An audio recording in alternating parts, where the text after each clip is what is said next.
Hello दोस्त, मैं Ritesh sir from are के रिसर्च सेंटर। और केमिस्ट्री में हम लोग को जीरो ऑर्डर रिएक्शन तक चले गए थे। तो इसके बाद हम लोग को पढ़ना है दोस्त फर्स्ट ऑर्डर रिएक्शन।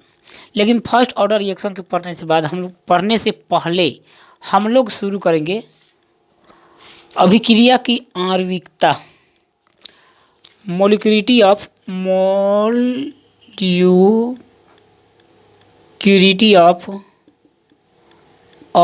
रिएक्शन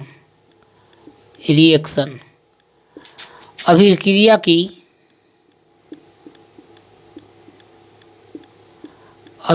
की आणविकता। दोस्त आप बताइए अभिक्रिया की आणविकता होता क्या है? तो आप जानते हो कोई भी प्रतिफल दुनिया का कोई प्रतिफल आप लीजिए, जब तक अभिकारक के परमाणु आपस में टकराएंगे नहीं। वो आपस में टकराए, चाहे द्रवीय अवस्था में टकराए या गैसीय अवस्था में टकराए, अगर प्रतिफल तैयार करना है तो उन्हें आपस में क्या करना होगा दोस्त? आपस में टकराना होगा। उसके अणुओं को, उसके परमाणुओं को क्या करना पड़ेगा? आपस में टकराना होगा। तो मोलिक्यूलिटी ऑफ रिएक्शन ये बतलाता है कि जब अभिकारक के अणु आपस में टकराते हैं, आपस में क्या करते हैं दोस्त? आपस में टकराते हैं। तो टकराने के बाद एक प्रतिफल बनता है। उस प्रतिफल का नाम हम लोग क्या देते हैं दोस्त? अणु देते हैं। और इस प्रक्रिया को हम लोग क्या करते हैं? क्या कहते हैं? आणविकता कहा जाता है। अभिक्रिया की आणविकता। जैसे मैं दोस्त एक एग्जाम्पल लेना चाहूँगा आपके सामने। अगर मैं लूँ H2 + I2, अगर ये आपस में रिएक्शन करे H2 + I2 अगर ये आपस में रिएक्शन करे तो आपको पता है ये 2HI बना देगा। ऐसा इसलिए दोस्त कि ये दोनों जो है ना, दोनों क्या करेंगे? आपस में क्या करेंगे? टकराएंगे। आपस में क्या करेंगे? टकराएंगे। तो अगर मैं सेम क्या करता हूँ, 2HI जो है दोस्त, इसको मैं क्या कर देता हूँ? हीट कर देता हूँ। जैसे हीट करेंगे ये गैस आपस में टकराएगी। ये अब क्या हो गया है? सॉलिड अवस्था में है दोस्त। ये किस अवस्था में है? ले लेते हैं, ये लिक्विड अवस्था में है। किस अवस्था में दोस्त? ये लिक्विड अवस्था में है। और आप जानते हो कि अगर कोई भी दुनिया का चीज़ हो लिक्विड अवस्था में हो, जैसे जल हो, दूध हो, तो जब आप उसे हीट करेंगे तो उसके गैस के अणु आपस में टकराएंगे। क्योंकि आप जानते हो कि ताप किसी भी गैस का हो, लिक्विड का हो, अगर हम ताप बढ़ाएंगे तो क्या होगा? उसके गैस के जो अणु होंगे पहले की तुलना में काफ़ी गतिशील हो जाएंगे। पहले क्या था? ये लिक्विड था। इसका जो एटम था दोस्त, इसका जो एटम है वो क्या होंगे? अस्थाई रूप से क्या होंगे?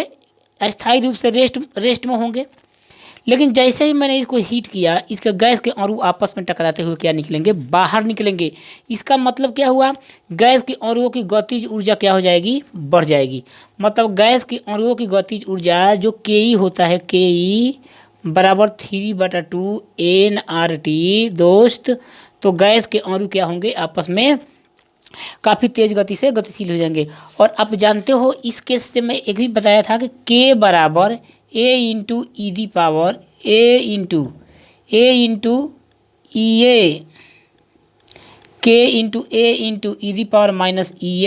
A/RT। तो आप जानते हो कि अगर T 10 डिग्री सेल्सियस बढ़ाते हो, बढ़ाओगे, जब भी किसी रासायनिक अभिक्रिया में अगर उसका टेम्परेचर 10 डिग्री सेल्सियस बढ़ाओगे तो उस अभिक्रिया का जो गति, मतलब उस गैस के जो अणुओं की जो गति है, मान लो पहले अगर 10 मीटर/सेकेंड है, अगर 10 डिग्री सेल्सियस अपने टेम्परेचर बढ़ा दिया 10 डिग्री सेल्सियस, तो उसका स्पीड जो हो जाएगा डबल हो जाएगा, यानी 20 मीटर/सेकेंड हो जाएगा। इस ग्राफ से हमें क्या दिखाई देता है दोस्त? इसका ग्राफ किस प्रकार से आएगा दोस्त? इसका ग्राफ इस प्रकार से आएगा। मैं लेता हूँ इस पर T और यहाँ से मैं क्या लेता हूँ? K। तो आप जानते हो इसका ग्राफ इस प्रकार से बढ़ता हुआ जाएगा। इस प्रकार से क्या होता जाएगा दोस्त? बढ़ता हुआ जाएगा। ठीक है, एक वक्र की भांति बढ़ता हुआ जाएगा। अगर मैं इसका स्ट्रेट लाइन लूँ तो इस प्रकार से आएगा, लेकिन ये स्ट्रेट लाइन तो है नहीं। ठीक है, तो हमने क्या देखा दोस्त कि जब भी किसी गैस के अणु आपस में जितना ही टकराएंगे, ठीक है, तो प्रतिफल का निर्माण उतना ही ज़्यादा होगा। और इस प्रक्रिया को हम लोग क्या बोलते हैं? अभिक्रिया की आणविकता। और ध्यान देना है, अभिक्रिया की आणविकता कभी फ्रैक्शन के रूप में नहीं होता। अभिक्रिया का अणु कभी आपस में कभी भी फ्रैक्शन के रूप में नहीं होता। तो लिख सकते हैं कि n can never be negative, n can never be negative, इसका मान जो होगा निगेटिव नहीं होगा। 2 number n can never be fraction, ठीक है। तो अभिक्रिया की आणविकता कभी भी क्या होता है, ये फ्रैक्शन के रूप में नहीं हो सकता। अब जानते हो कि ऑर्डर ऑफ रिएक्शन हमेशा 0 के बराबर हो सकता है, लेकिन क्या 3 नंबर केस में लिखेंगे कि इसमें आणविकता की कोटि कभी भी 0 के बराबर हो ही नहीं सकती। कभी हो, अगर ऐसा पॉसिबल है, अगर गैस के अणु आपस में नहीं टकराएंगे, अगर 2 अभिकारकों के परमाणु आपस में नहीं टकराएंगे तो प्रतिफल का निर्माण नहीं हो सकता। और जब प्रतिफल का निर्माण नहीं हो सकता तो उस केस में n का मान क्या हो जाएगा, आणविकता की कोटि क्या हो जाएगी, 0 हो जाएगी। आप जानते हो कि अगर मैं एक छोटा सा रिएक्शन करता हूँ Mg + H2SO4, अगर इनके एटम और ये दोनों क्या है, रिएक्टेंट है, इस रिएक्टेंट के एटम, ये क्या है, इसका स्टोइकियोमेट्री है, ये क्या है, इसका स्टोइकियोमेट्री फैक्टर 1 है, इसका स्टोइकियोमेट्री फैक्टर कितना है दोस्त, 1 है।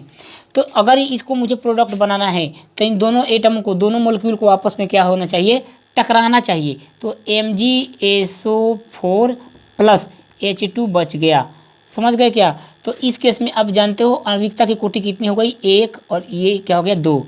आणविकता की कोटि कितनी हो गई दोस्त, 2 हो गई। तो अब जानते हो कभी भी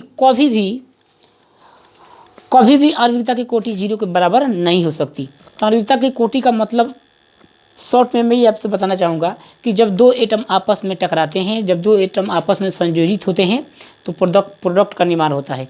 तो ये दोनों एटम आपस में क्या होते हैं, टकराते हैं, वजह हीट उत्पन्न होता है और क्या बनता है, प्रोडक्ट बनता है।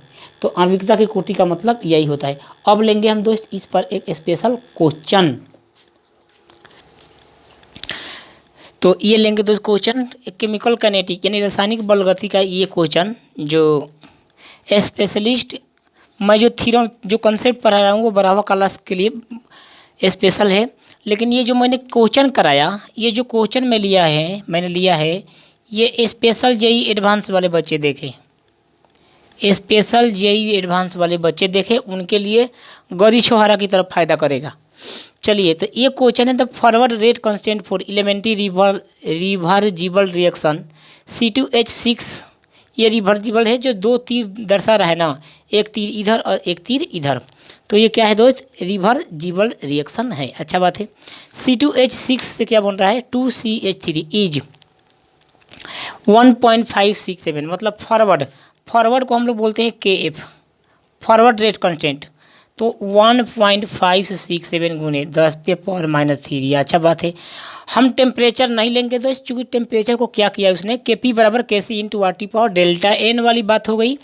तो टेम्परेचर सेम है, यानी ये कांस्टेंट वैल्यू है, ठीक है। What is the rate constant of backward reaction, तो मुझे चाहिए क्या दोस्त, KB चाहिए, KB = वाट।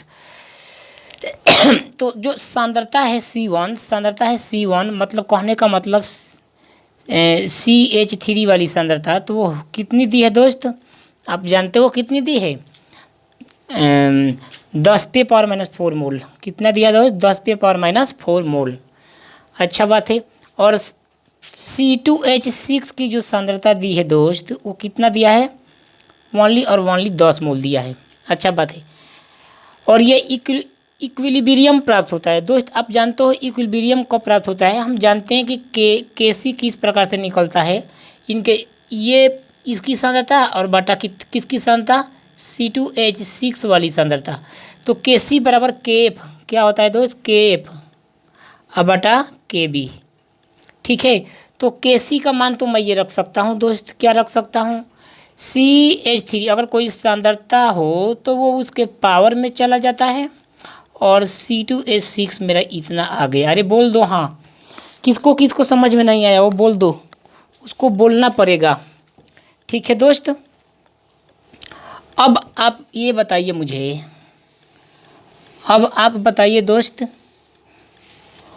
अब मैं क्या करूं, तो आप जानते हो कि के एफ का मान कितना दिया, 1 पॉइंट के एफ बाई के बी 1.57 गुणे 10 पे पावर। आपका कैलकुलेशन बड़ी फास्ट होना चाहिए दोस्त।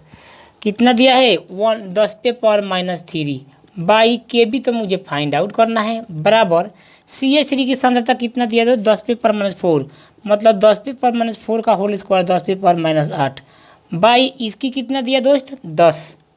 तो मैं ये क्या हो जाएगा, -8 -1, मतलब यहाँ पर मैं लिख सकता हूँ -9। अरे बोल दो हाँ। मैं क्या करूँगा दोस्त, अब मुझे क्या करना होगा अब मुझे करना ये होगा, अब मुझे करना क्या पड़ेगा दोस्त, करना तो मुझे पड़ेगा ना, 4 दूनी की 8, अच्छा बात है। के बी इंटू 10 पे पावर -9 बराबर क्या आ गया, 1.57 गुणे 10 पे पावर -3।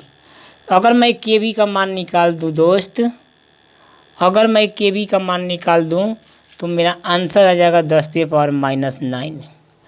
मेरा आंसर क्या आ जाएगा दोस्त, 10 पे पावर -9 आ जाएगा, जो कि मुझे भाग लगाने की ज़रूरत है। तो मेरा के बी यहाँ से आएगा दोस्त 1.57 गुणे 10 पे पावर, ये तो -6 दे रहा है। अरे बोल दो कितना दे रहा है दोस्त, -6 दे रहा है। लेकिन आप ऑप्शन से मिलाइए तो ज़रा, ऑप्शन से मिलाइए ज़रा, 10 11 और -7, यहाँ पर भी -7 होने वाला है दोस्त। क्या होने वाला है, +9, ये 6 ही होगा। अब आप एक बात बताइए, तो उसने क्या किया, यहाँ पर तो 15.7 दे दिया दोस्त, यहाँ पर 15.7 है। तो आप जानते हो 15.7 एक 10 अगर मैं कर दूँ, एक 10 से मल्टीप्लाई कर दूँ तो ये आ जाएगा 15.7 गुणे 10 पे पावर 7, जो कि ऑप्शन नंबर क्या था, डी। इस सवाल का उत्तर था डी, 15.7 गुणे 10 पे power -7 litre mole -1 second -1, option number D इस सवाल का उत्तर था।